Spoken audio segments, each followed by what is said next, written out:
Well, hey everybody, welcome back to the channel. Today we've got Class 1 Model Works 86-foot auto parts boxcars and different variations. We got Thrall Type 7s, regular Thrall versions as well. So we'll be taking a look at these variations with an unboxing. I'll show you quickly, because we have so many, the other versions, and then we'll move on to a couple other tests and wrap this review up. So let's get started right now.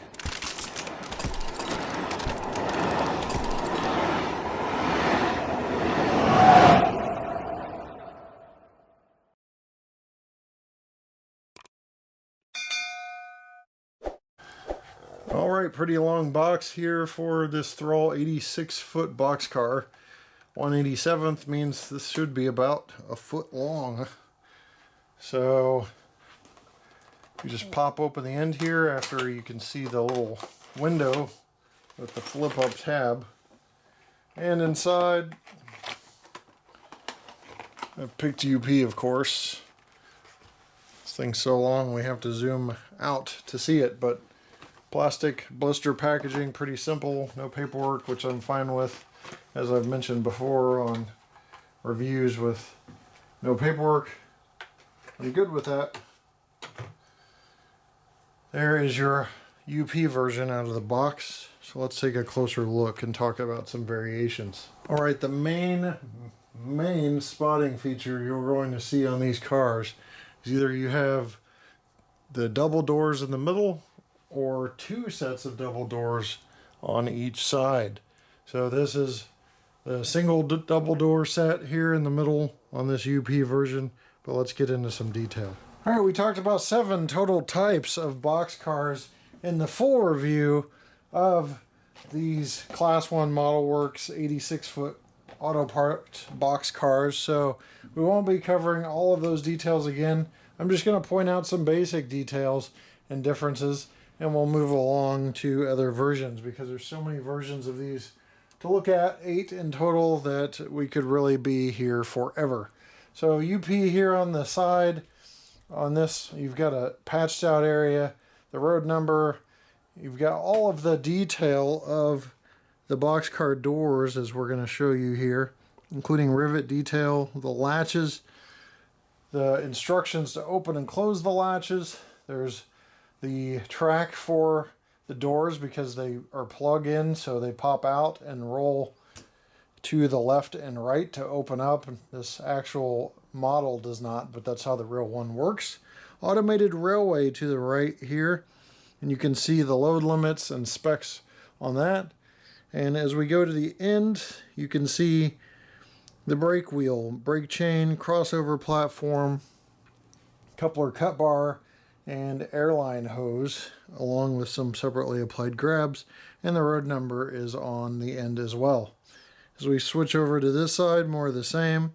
Side ladders and stirrup, more of the same detail we talked about before on the other side. And the roof, as you can see that pattern there on the roof.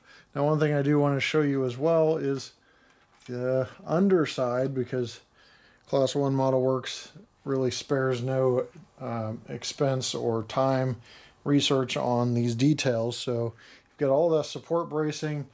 There's the airline hoses and brake line hose, air reservoir, and all of that plumbing on the underside of the car as well. Just want to give you a good close look at that.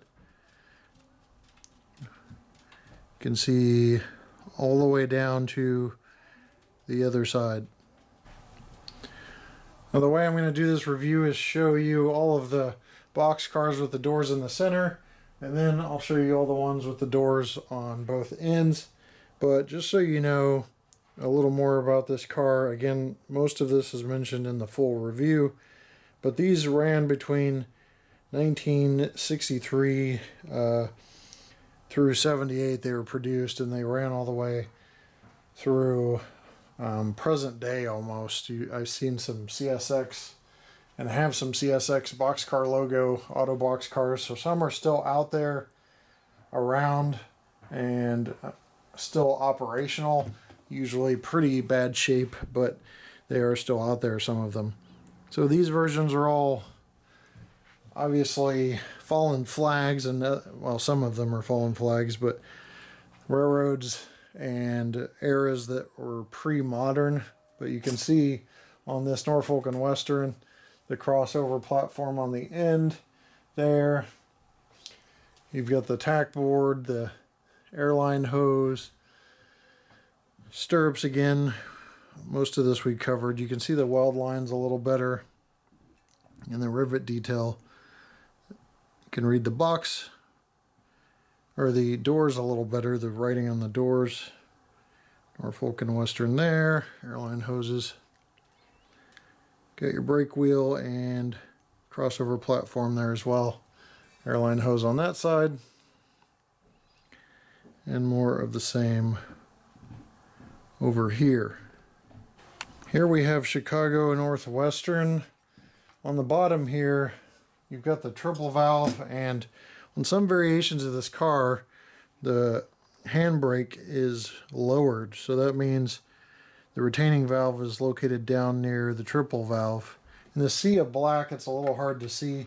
I can show you that in the silver again. But down here is the triple valve, so that's where they relocated the retaining valve when they moved the brake wheels to a lower position over here. So you can see, oops, wrong end. You can see that brake wheel low by that platform there. This black really absorbs a lot of light. It's hard to see, but now you can see the silhouette there of the brake wheel. Again, here's Chicago Northwestern version. Give you a quick 360 of this.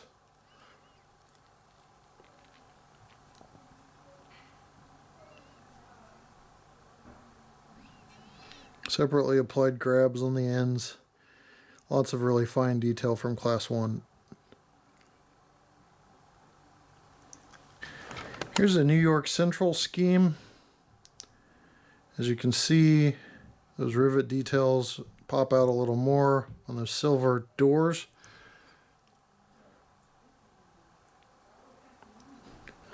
If you look on the underside, again, more of the same detail, as this is the same car type, I think, but metal wheels on these. One thing I haven't mentioned is the wheels have a slight rust color to them. It's almost gold. So you don't have to weather the wheels as heavily, or maybe at all, if you're good with the appearance. Tack board on the end again, along with the brake wheel, brake chain going down through the platform, crossover platform of the coupler, cut lever, and the airline hose is all there as well. You get a good view of the tracks, both bottom and top of these doors here, how they're separately applied details as well. And more of the same on this end. Now we're in the double doors here, and this is probably my second favorite version after the UP. Southern serves the south there. The silver doors. Two sets, one on each end for easy loading. Obviously this is going to have some differences between the single pair of doors in the middle. You got two separate tracks here for each of the doors. You can see that separated with separately applied detail there. And then the bottom has two separate tracks as well. And there's some other variations and differences as well, but I don't want to take too much time up.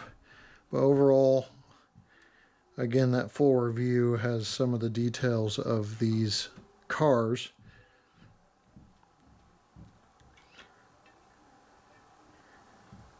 There's a quick 360 of that. And then if we go to the bottom here, you're going to see some differences as well in that bottom detail, as this is a different car, and Class 1 is going to model all of the differences of the different car variations.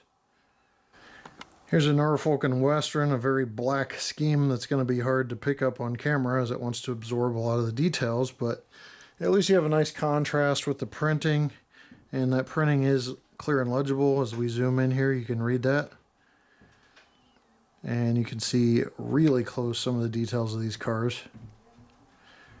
And The actuating rods to lock the cars in place. All of that detail is present. Look on the end here. There's the platform with the brake wheel, etc. Excess height car, no running board on this one. Is put on the end as a warning. And more of the same on the other side. Here's a quick look at the Burlington Route. Nice contrast of the car doors there against that beautiful color.